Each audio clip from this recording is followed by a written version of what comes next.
UGC पर अब चंद्रशेखर आजाद हुए एक्टिव, सवर्णों के खिलाफ खोल दिया मोर्चा, भयंकर बवाल, प्रदर्शन हुआ तेज। मोदी सरकार को लिखी चंद्रशेखर ने चिट्ठी, बात यूजीसी पर अब बहुत बड़ी बिगड़ी, छात्रों की हुंकार ने बढ़ाई परेशानी। इधर यूजीसी को लेकर सवर्ण समाज ने सरकार को आंख दिखाई तो वहीं अब इसी मुद्दे पर नगीना सांसद चंद्रशेखर आजाद भी कूद पड़े और ऐसा बयान दिया है जिस पर हंगामा खड़ा हो गया है, क्योंकि जब देश भर में सवर्ण समाज और छात्र संगठन इन नियमों के खिलाफ सड़क पर है, उसी वक्त चंद्रशेखर का सामने आना माहौल को और गर्म कर गया। उन्होंने सीधे शिक्षा मंत्री को चिट्ठी लिखकर यूजीसी बिल का समर्थन कर दिया और यहीं से सियासत की लकीर और गहरी हो गई। सवर्ण समाज को यह साफ संदेश मिला कि अब यह लड़ाई सिर्फ सरकार बनाम छात्र नहीं रही, बल्कि आमने सामने की सियासी टक्कर बन चुकी है, जिसकी चर्चा सियासी गलियारों में भी हो रही है, क्योंकि छात्रों ने अभी यूजीसी के खिलाफ आर पार की ठान ली है। लेकिन सवाल है कि आखिर चंद्रशेखर की चिट्ठी में ऐसा क्या है जिसने सवर्ण समाज को भी हैरान किया, चलिए जानते हैं। दरअसल चंद्रशेखर ने अपनी चिट्ठी में साफ कहा कि यूजीसी बिल को लेकर अनुसूचित जाति, अनुसूचित जनजाति और पिछड़े वर्गों के छात्रों के अधिकारों पर भ्रम फैलाया जा रहा है। उनका कहना है कि यह बिल भेदभाव खत्म करने के लिए जरूरी है और संविधान की मूल भावना के मुताबिक है। लेकिन यहीं से सवर्ण समाज का गुस्सा और तेज हो गया। सवर्ण छात्रों का सवाल है कि अगर ये बिल समता की बात करता है तो फिर उनकी चिंताओं को क्यों नजरअंदाज किया जा रहा है। कैंपस में ये चर्चा आम हो गई कि बराबरी की बात सिर्फ कागजों तक सीमित क्यों दिख रही है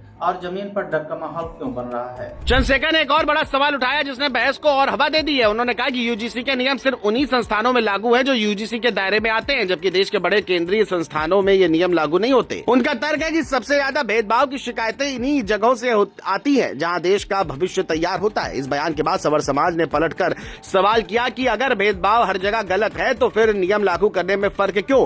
क्या ये मान लिया गया है कि कुछ संस्थानों में भेदभाव होता ही नहीं? यही सवाल अब सोशल मीडिया से लेकर धरना स्थलों तक गूंज रहा है। सवर्ण समाज को यह भी लग रहा है कि इस पूरी बहस में उन्हें कटघरे में खड़ा कर दिया गया है। छात्रों का कहना है कि मेहनत और योग्यता की जगह अब शिकायत का डर ज्यादा हावी हो रहा है। वे पूछ रहे हैं कि जब झूठी शिकायतों पर कोई सख्त कार्रवाई का प्रावधान नहीं है तो भरोसा कैसे किया जाए। चंद्रशेखर जहां इसे वंचित वर्गों की सुरक्षा बता रहे हैं, वही सवर्ण समाज इसे असुरक्षा के तौर पर देख रहा है। यही टकराव इस मुद्दे को और विस्फोटक बना रहा है और सरकार के लिए मुश्किलें बढ़ा रहा है। राजनीतिक नजरिए से देखें तो चंद्रशेखर की एंट्री ने इस मुद्दे को पूरी तरह सियासी रंग दे दिया है। एक तरफ सवर्ण समाज खुलकर विरोध में खड़ा है, दूसरी तरफ चंद्रशेखर जैसे नेता इस बिल के समर्थन में मोर्चा संभाले हुए हैं। सरकार बीच में फंसी नजर आ रही है, क्योंकि एक तरफ विरोध प्रदर्शन तेज है और दूसरी तरफ समर्थन की आवाज भी मजबूत होती नजर आ रही है। आने वाले चुनाव को देखते हुए यह मुद्दा संवेदनशील हो गया है, क्योंकि छात्र और समाज लंबे समय तक नाराजगी याद रखते हैं। अब सबसे बड़ा सवाल यही है कि आगे क्या होगा। क्या सरकार यूजीसी नियमों पर दोबारा विचार करेगी या फिर टकराव और तेज होगा? चंद्रशेखर साफ कह चुके हैं कि जब तक ये नियम हर बड़े संस्थान में लागू नहीं होंगे तब तक वंचित समाज को न्याय नहीं मिलेगा। वहीं सवर्ण समाज कह रहा है कि जब तक बराबरी का भरोसा नहीं मिलेगा तब तक आंदोलन जारी रहेगा।